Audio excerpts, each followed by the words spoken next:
Okay, so welcome everyone. We're kicking off our Marana Women's Network program with our very first speaker with us today, Yemi Keri from Nigeria. So the Marana Women's Network is based, of course, in Morocco, but we have women participating from all across the continent.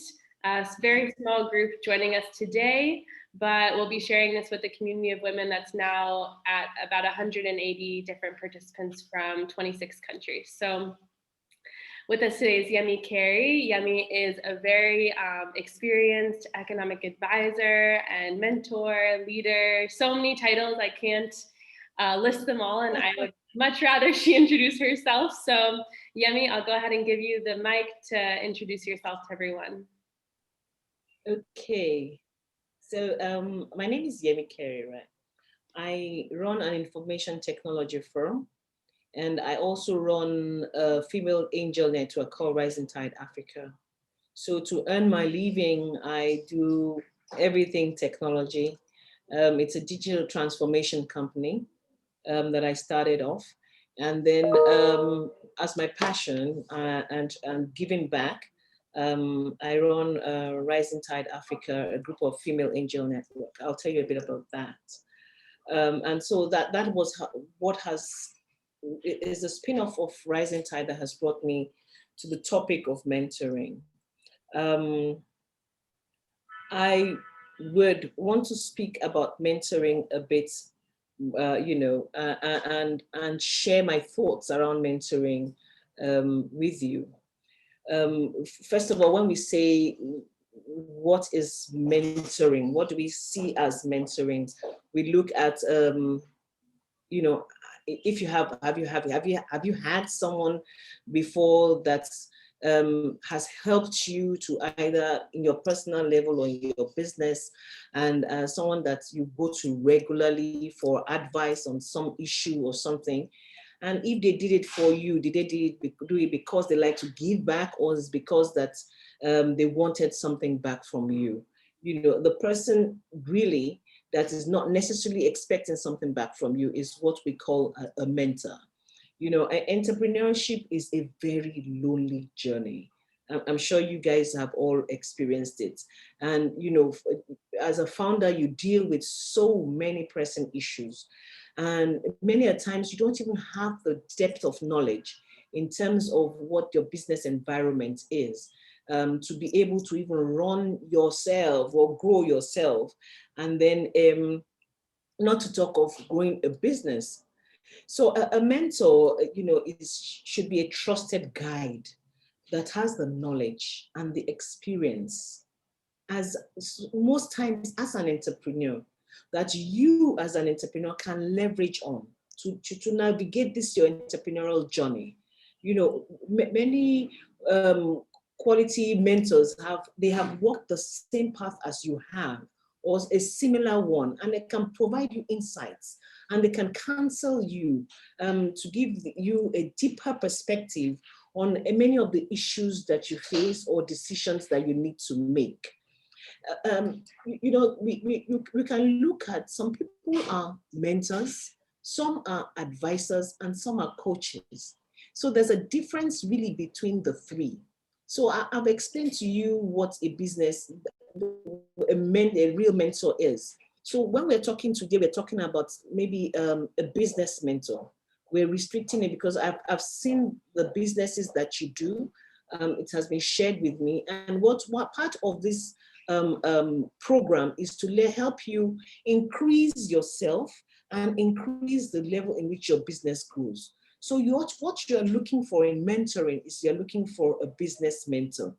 The person will be skilled, experienced, a trusted individual who is willing to share knowledge, willing to share their skills and experience with somebody. You understand, they might either be in the beginning of their careers or have been as entrepreneurs, whatever it is, but they must be willing to share, because, entrepreneurship, mentoring is trust-based. It's also always a one-on-one relationship. It's like a marriage.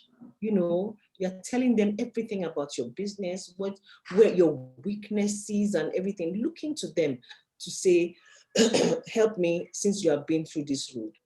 On the other side is an advisor. An advisor strictly provides expertise regarding a specific issue. It's more narrow, specific issue on the company. So when you have an advisory board, you try and select them from different sectors of work that they do. Marketing, HR. You try and select your advisory board like from there, so that they can give you that expertise that they have in that narrow scope. And then there's the coach. A coach is similar to a role of a mentor, but it contrasts from a mentor because it provides support to an entrepreneur on a specific skill area. So it's pretty much narrower than what a mentor does. So it is important as an entrepreneur for you to try and identify a good mentor, somebody you can rely on. For us as angel investors, and angel investors not only offers their time to speak to you, their expertise to guide you in their own journey, their network, they open up their network to you. So if I invest in your business, I open up my entire network because I want your business to succeed. But they also invest.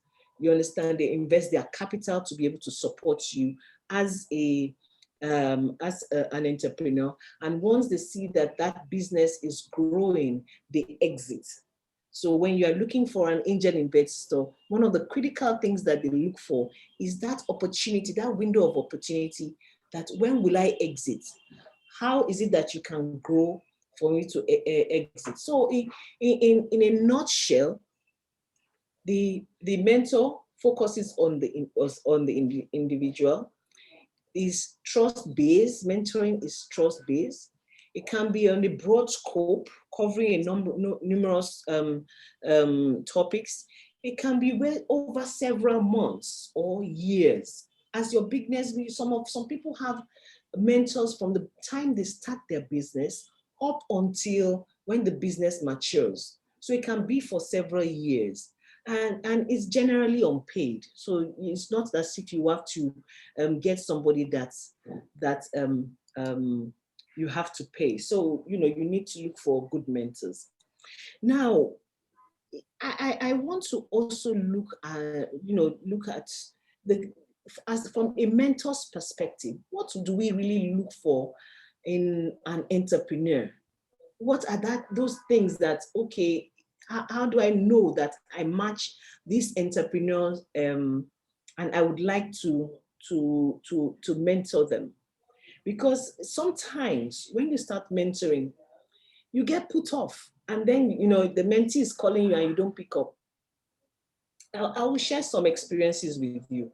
But most importantly, when a mentor is looking for, is that they're looking for that entrepreneur that is motivated to make money, because we're talking about their business, or they love for turning their dream into a business. I looked at some of the things that some of you are vested in doing. A lot of them are coming from a place of passion and the need to grow or change certain things.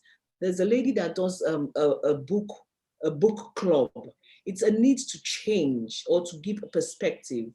I've looked at the various businesses all of you are in, and I see that, you are all, a majority are looking at changing certain perspectives, giving back, building and growing other people or other aspects. But really, you need to also look at how are you going to turn this your dream, this your thing into a major business. We also look for the risk appetite. What is the entrepreneur's level of willingness to take risks? Are you risk averse or risk daring? One needs to be able to understand whether you are really in a position to move from where you are. Are you ready to take the next level? If I talk to you as a mentor and I tell you that, oh, your business is good for the whole of Africa, are you ready? as an entrepreneur to take that leap? Those kind of things, that kind of risk. Are you a bit daring? We always look for that. Somebody that is a bit hungry, as they say, you know, and then your self-belief. Are you certain? And do you have that entrepreneurial confidence? You know, do you inspire those around you? You have the belief in your vision and also in the vision. So, you know, if you are looking for for an entrepreneur or a mentor, you need to be able to also consider certain things in them that you would want to have. Um, the the there are certain personality traits that an entrepreneur also needs to consider when you're choosing a mentor. One of the critical things is the flexibility. Um, you as an entrepreneur, you face many ups and downs and you have to adapt to so many things. But how flexible are you in facing different things? And how well does your mentor also um, um, think outside the box? You know, so as a mentor, I want to see if you are ready to change. I will tell you the story of one of my mentees. She was a very sharp girl, or she is a very sharp girl, and she had this business idea. She had started to do the business, well, and then she had gotten one or two grants, and that, you know, gave her self-confidence that, okay, whatever she has put forward is it. And when we started our mentoring lessons, you know, I started to say, you know, somehow I'm looking at, she wanted to raise funds. And I'm saying, somehow I'm looking at this, your pitch deck, and I don't see any reason for you to raise funds at this time. I said, go and tell me what you want to raise the funds for. And on top of her list was, she wants to get a new office and pay rent. I said, angel investors will not put money for you to pay rent. What they're looking for is how you want to scale your business. Oh, if I don't have an office and the environment is not, I said, no. You are mixing the point. Well, I'm investing in your business, not on the infrastructure around your business that will make you look good, you know, because her thinking was that if she had a nice office and people came into the office and she had a good, and I'm saying, no, you don't do that.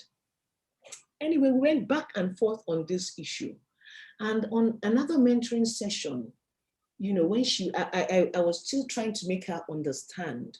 She said to me, I know my business. You don't know my business like I know my business. At that point, I knew that she wasn't ready to listen. And I was just wasting my time, because all she was looking for is, okay, I get mentor and then I get mentored and then I have access to the angel network and then I can raise funds. So for me, if you're not flexible in terms of understanding that what I'm saying is from a place of experience and a place where, you know, I want you to leverage all of the things that I see, and you're not, I just let you go, you know, because really there are other people that need that time. You know, another thing is that you must know your industry. You must know your product. You must be able to grasp what is going on in the industry. You must understand your competition. Because you see, without all of these things, you are just building a product or a business that may be somewhere elsewhere and someone else is doing it better than you. So it is important for that you have the knowledge of your industry, knowledge of your product, knowledge of the ecosystem in which you play. That is always critical. Then one of the things I look at, I see some people that we have invested in, and I'm just watching as they are living the lifestyle with my money. As far as I'm concerned, I'm funding their lifestyle. And I'm saying to myself, did I make a mistake? You know, because you are raising $100,000. By the time you get $50,000, as an entrepreneur that did not have money and had to bootstrap, and you bootstrapped and your product is a bit, you think that, okay, I can take maybe this one, let me just be a bit comfortable. You take a pinch of the money. Let me just use it to pay rent. When my product makes it, I will put the money back. But you already started living, you've already started taking out of your product, really, and your market. Because the fund that you're using to rent your office, you could have used it for something else to develop, maybe get an additional resource for you. So sometimes I just look at them and I'm saying, okay, how do I quickly exit this guy? That's all that is in my mind. So for an entrepreneur, you want to see that they're able to manage their money. You want to be able to see that their idea and, they understand the cost of their idea of their business. And you have to be able to see that they're able to plan for the future. How many of you are looking to 5 or 10 years beyond this business that you're doing? Do you think that some of the businesses I've looked at, do you think with COVID and the current situation that your business will thrive? Or are you looking at other business models? Those are the kind of discussions you want to be having with a mentor.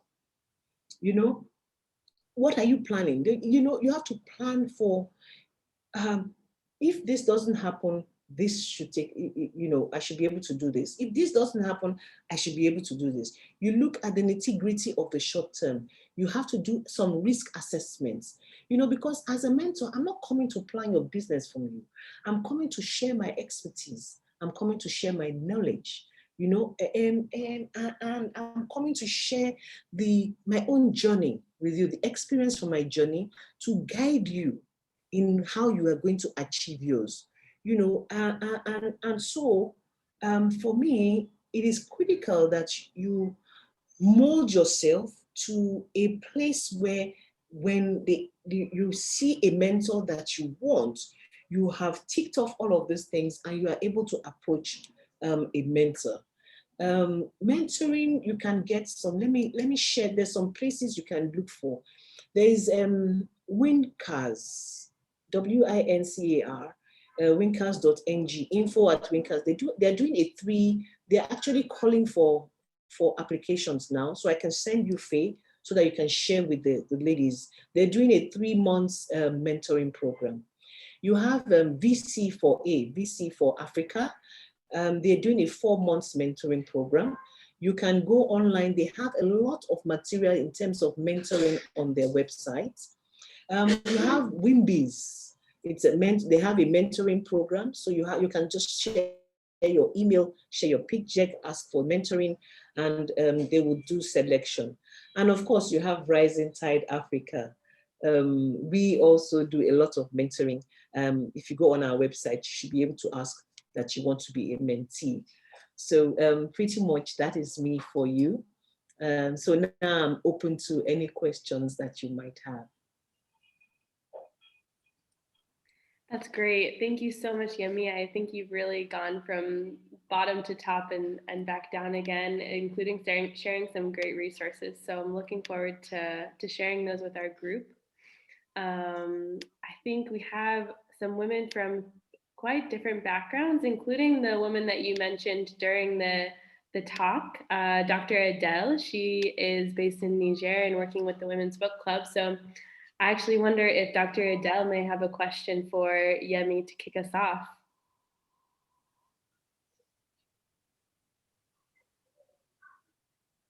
Hello. Hey. Hello. Yes, I can hear you. How are you doing, Yemi? Yeah, doctor.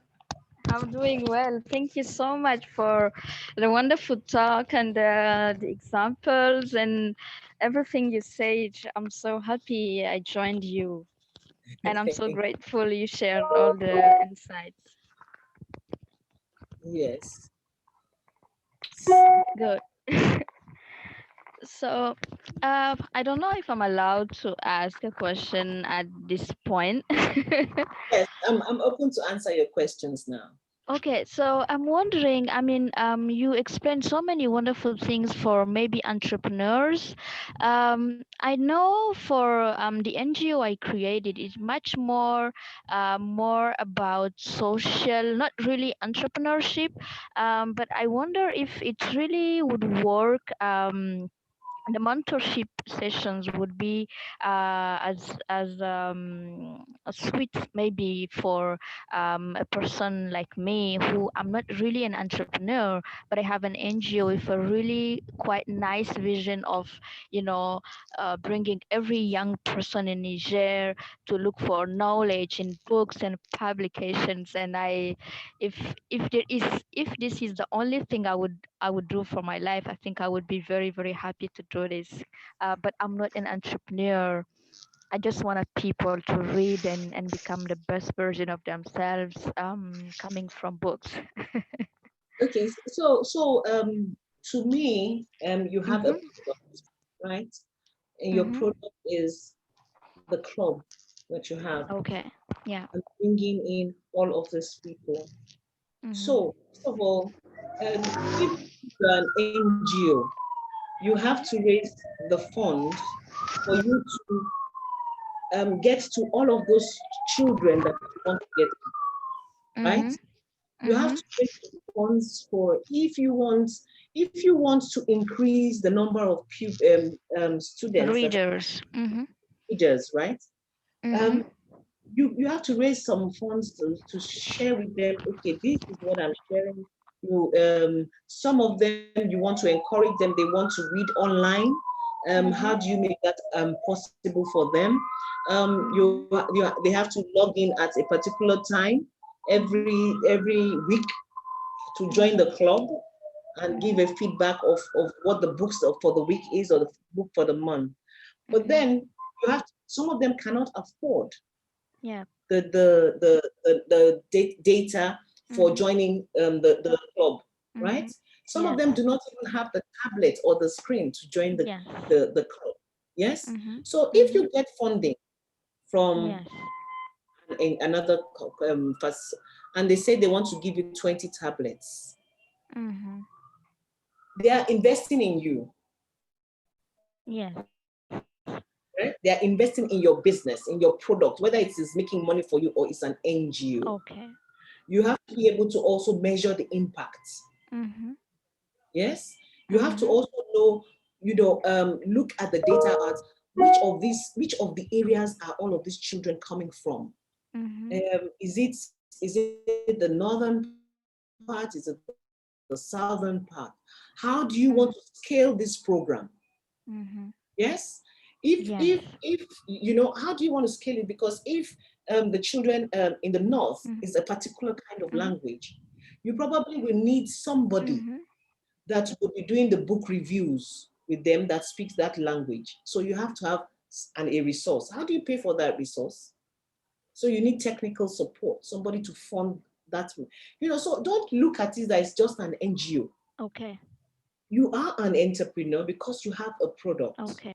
You have to understand, maybe they're not investing in the business, but they're investing in and supporting in you to achieve what you want to achieve. You have a vision and you have a long-term mission. Definitely. Yes. And so how to achieve it, you have to be able to map it out. Mm-hmm. What is your target? When you say, you want to create for the lifetime, really, my Mm-hmm. question to you is, when do you think that you'll be successful? What is success to you?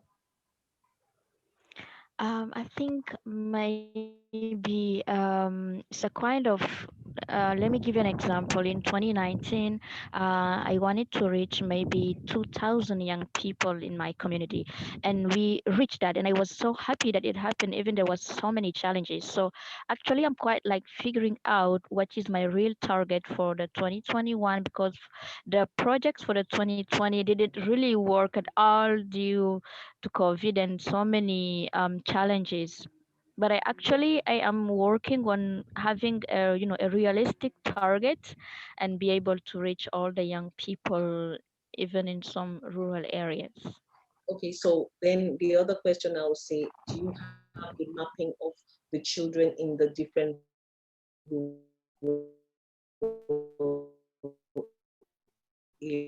areas. Yes. So if I'm mentoring you now, it will be, what is your roadmap to achieving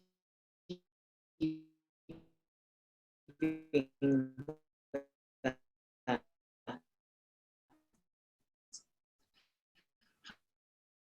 How many do you want to get on board a month? Now, COVID is here. I think that this your product is very, has done a business in the rural areas or something like that, and then you see that ideas will begin to bounce out. All of those challenges you faced in 2020, you would have someone to discuss it. So all of those things are part of the mentoring. Oh, thank you so much. Thank you. That's great. I hope you got some great insight, Dr. Adele. I think it was a really great question, and it brought up a great point about the difference between enterprises and NGOs and the need for mentorship regardless. So thank you for your answer as well, Yemi. And is there another member of our group that has a question? I'd love to call someone out again directly, but maybe I'll offer someone to ask if they have a question ready.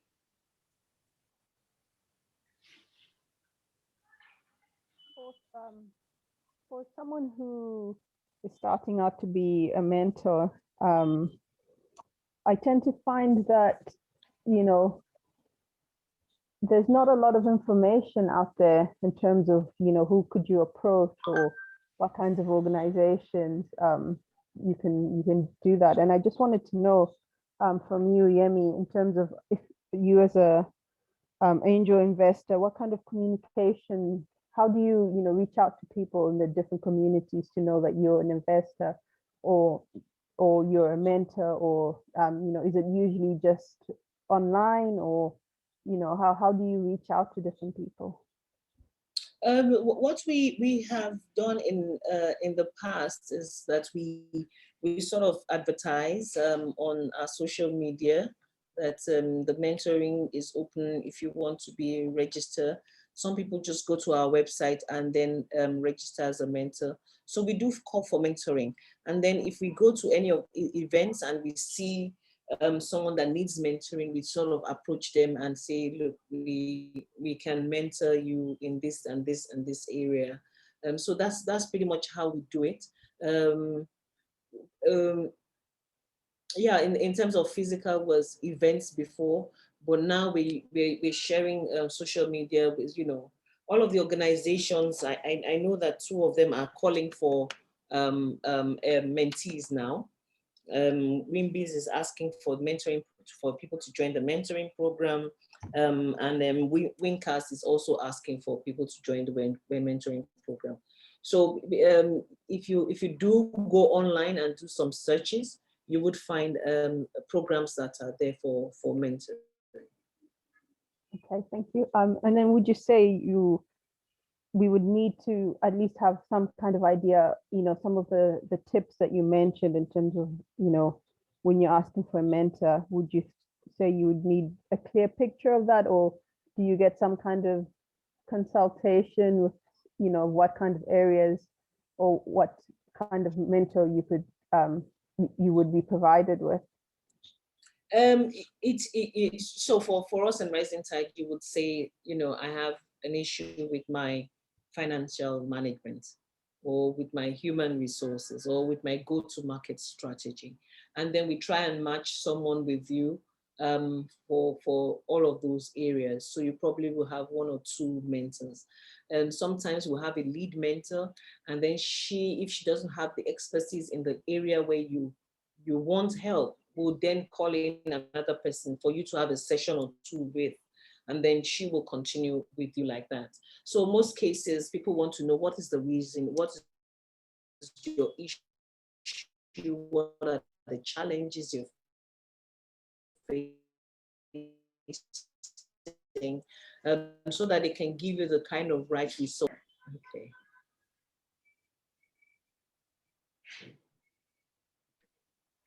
Great. Thank you Bonita, for that question. Yeah, I just wanted to ask Bonita, what kind of business are you running? So I co-founded Arts and Culture for Development. So it's similar to Dr. Adele, which is more of a NGO, and we're trying to reposition the role of arts and culture. It's in Tanzania, so work with artist development, cultural research. Yeah, so I mean, at the moment, it's it would be great to find mentors relating to that could support. As you said before, I think you already answered the question from Dr. Adele with, it's still seen as a business, and really just some support with how we've managed to get some small grants, but it's also being able to take that to the next level. How do you raise funds that, you know, for 5-10 years, that, taking it up that level. So yes. Okay. That's great. I think I do have somebody in Rising Tide who is in the agri space and also in the how do you call it, development agency space. So I could Faye, I could do the introductions of Vivian. Her name is Vivian, to Bonita, so that they can start the mentoring sessions. That would be very nice. Thank you. That's great, Yemi. I love making these connections. So definitely we'll follow up with Bonita about connecting with Vivian. Thank you. Let's see. And Bonita, actually, your organization sounds really cool. You shared a little bit about it, arts and culture, and I think that's a beautiful field that keeps needing to be continued to grow. So thank you for sharing. Do we have another question from someone else in the group? Don't be shy. Ladies, you might just get a free mentor.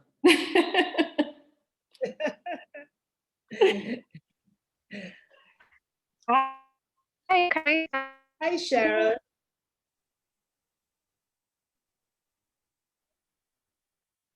I thought Sharon was going to say something. Hi, I'm so sorry. I joined in a little. I just don't know where to start from, but the conversation is awesome. Thank you. So I would love to talk about a little about my organization. Yeah. And then maybe I need a mentor because my life, I have never owned one. First of all, I don't know how to find mentors.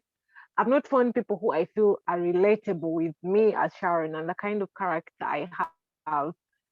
So it has been hard for me to find a mentor. I usually get people supporting, but I have not gotten a mentor. Perhaps after, being a part of this, I might be in position to get a better mentor. So basically, I founded an organization called Vase of Transformation. It's a community-based initiative that empowers teenage mothers with skills so that they're in position to fend for themselves and their mothers.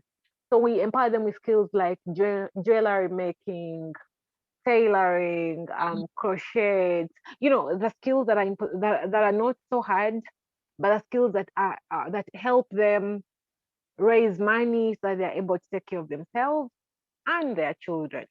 Yeah. So I've been, I started this project of mine in actually last year, during COVID, when COVID was a rise in my country, and then so many of these ladies were, had small jobs where they would raise resources, and then they never had a saving culture. So when COVID happened, and then there was a sort of total lockdown, they were not in position to continue fending for themselves.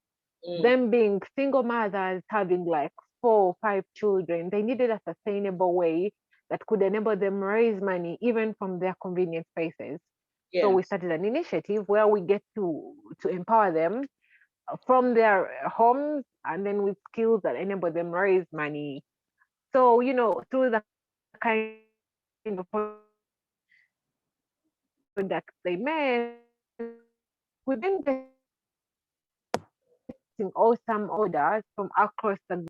One of the exciting orders came from Mexico. Come up with these exciting, nice products where they get to sell and then raise money. And then in the long run, they started up a a saving group where the resources they have bigger plans where each one of them wants to, do something, an independent business of a sort. Mm. So I've been empowering them, but I do need mentorship. I need mentorship in such a way that I can really also help these girls find individual mentors, because every one of them has a different sort of interest. So I'm a little stuck with the whole mentoring thing. I have looked for mentors. I don't know how to find mentors. So I have just been stuck looking for one. Thank you. Ah, okay. So in terms of those are not business mentors really. It's not to do with business.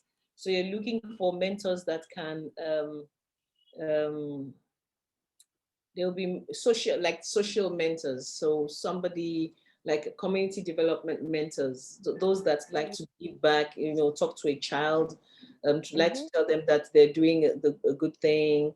This is how you should be speaking to people. All of those type of social mentors. Um, I would do some research and share with Faye in terms of where you can Okay. get those type of social mentors. But the other thing is that the mentors really need to be around have the same type of culture, with the same, not necessarily in the same location, but in the same kind of community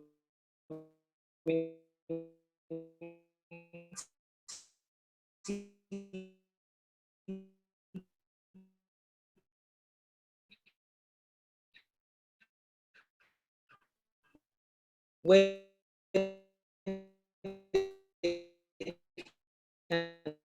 understand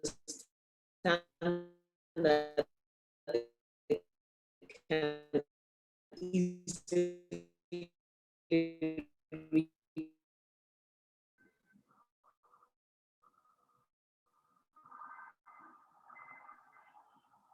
I'm sorry, I lost you for a moment, my connection. Yes, you went off for a moment, yes. Okay. It seems like we're getting some really great questions though. So I'm really glad to see the diversity in responses as well. So I wonder, I think that Sharon's question you were able to answer well, Yemi.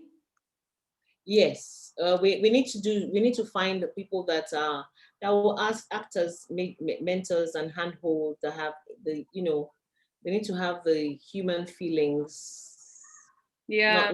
not business mentors. No, these are social, so Yeah. you can, yes. I think that ties really well into what you were saying at the beginning of the session with the differences between mentorship. That's really important to highlight. There's coaching, business mentor, personal mentor, and so many different types, but they're all really important. Yeah, they are all really important, and some of them are really related. Yeah.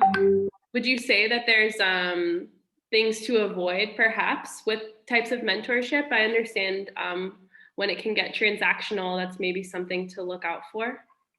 Yeah, so sometimes you have mentors that will bring their problems, mentees that will bring their problems to you. At that point, you need to be able to decipher and say, manage and have clear expectations. So in the beginning of a mentee-mentor relationship, you need to have clear outcomes of what is it that you want me to help you with at the beginning, so that both of you are clear as what is going to be. You need to be also clear whether you want it as a formal or informal, but make sure that it is important that you both make sure that your expectations are aligned. If you your mentee expects a formal relationship and you engage in an informal relationships, your expectations don't match. There's also the issue of confidentiality. As part of your agreement of the structure and the expectations, there must be confidentiality, and that also leads to trust. You know, it's important to sense that you can safely communicate openly and effectively. The mentee will also appreciate this, you know, because of the value of confidentiality goes both ways.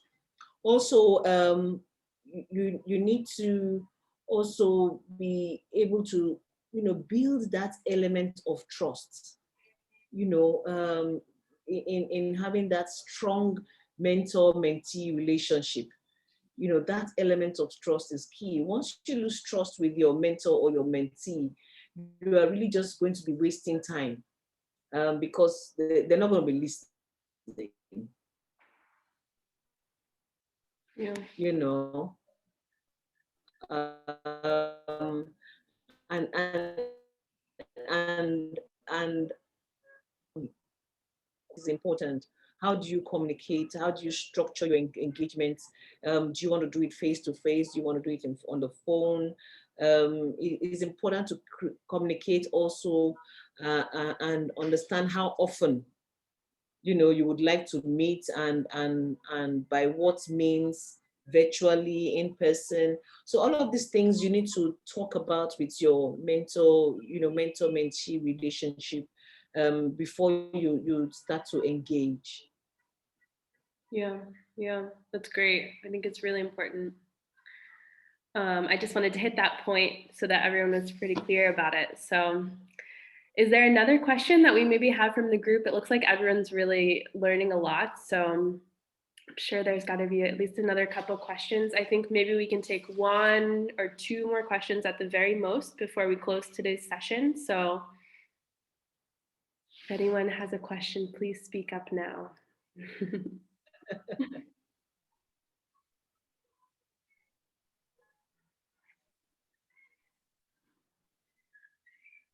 Let's see.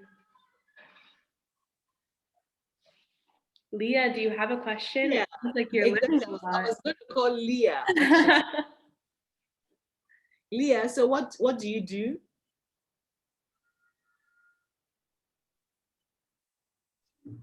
I have a small business. Are you hearing me? Yes, I am.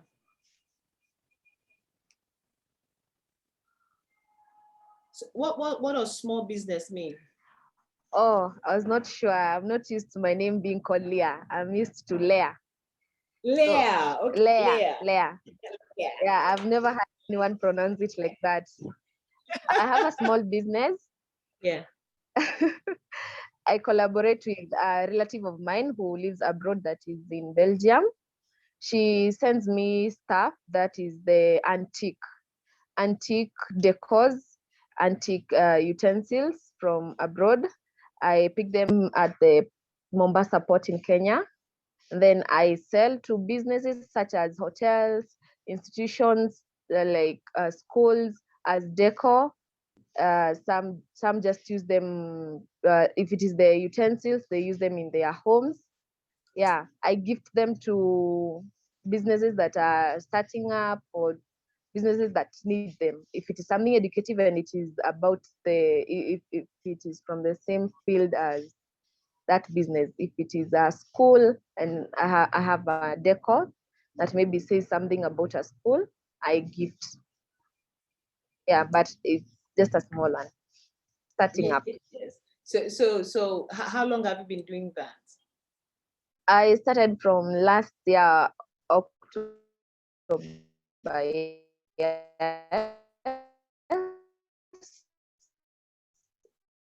It's been difficult because of the receiving the luggage, the goods. Okay, It's difficult. transportation. Delays. Yeah. So during the COVID, how did you manage your customers' expectations? Delivery mostly. I delivered on time. I had a challenge on some institutions were not ready to open up because of they were not allowing visitors or marketers to their institutions because of the COVID regulations. Though I would send as a package. So a little bit of transportation, delivery. If it is not me doing the delivery, if I have to send somebody else or send maybe we have some, what do we call them? We have people who do that. You pay them to do that. It's been a little bit costly, unlike going myself. Yeah. So have you ever thought about, having like a,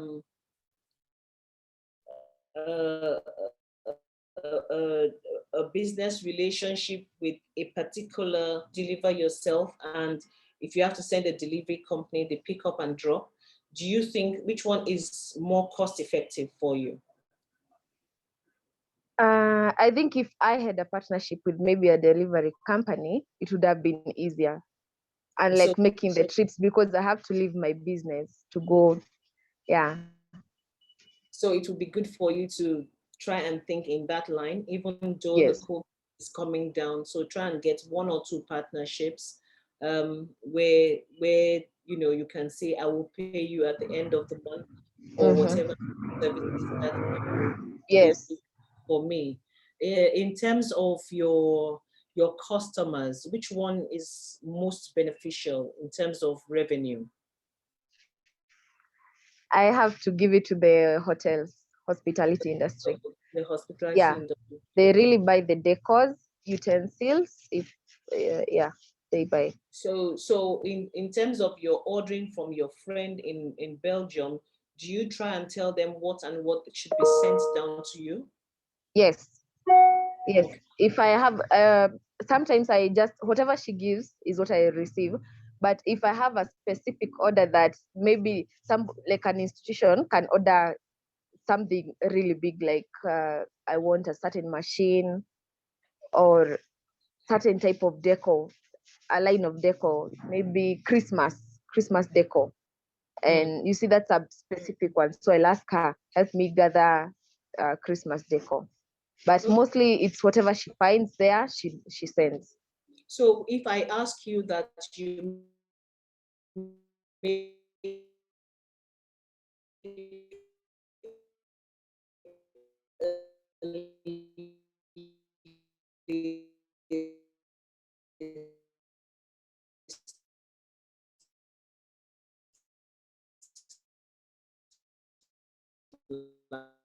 like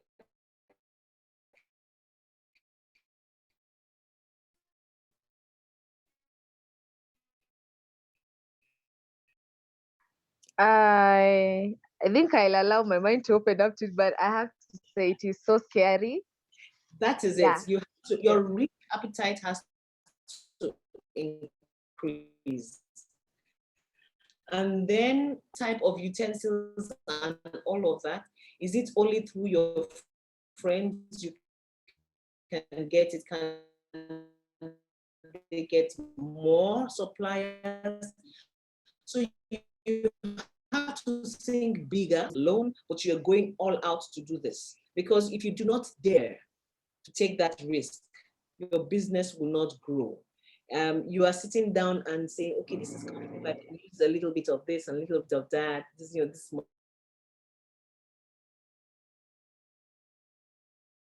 for this next.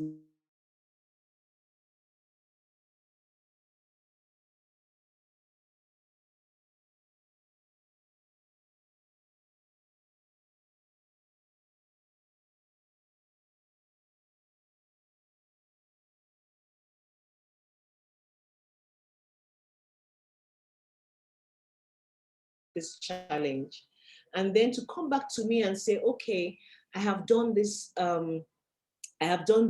pattern and this strategy, and I think that these hotels will be good. I think I can source from this other place. I think that these are the logistics companies. Then I would now tell her, really, so which ones have you approached? Okay, try and approach like 10% of them or 20% of them. So I begin to push her little by little and let her get comfortable, because she knows that if anything comes, right now she's risk averse. She's a bit scared of going out there and failing. So my role as a mentor is to push her gradually and to give her that level of confidence that if she takes this on, right, it will grow into a big business. My role as a mentor is to let her see the big picture, that in 2 years, she would have outlets in other countries. You know, my role as a mentor is to make her confident enough to say, okay, I should be able to do this, you know, and expand this business. So when you're looking at a mentor-mentee relationship, now she started opening up to me. After a while, after I have another session with her, and by the third session, she will be, if I'm the one mentoring her, she will be as bold as a bull, and she'll be able to go anywhere she wants to go. So I just want to do a little test, you know, run for you guys to see how your mentoring session should go. It is not for her to take what I'm saying. I'm not saying go and do this. I'm saying, have you thought about this? What if you do this? If you can do that, you know, so I'm prompting, but it's not for me as an individual to tell her, this is what you should do. So there I am.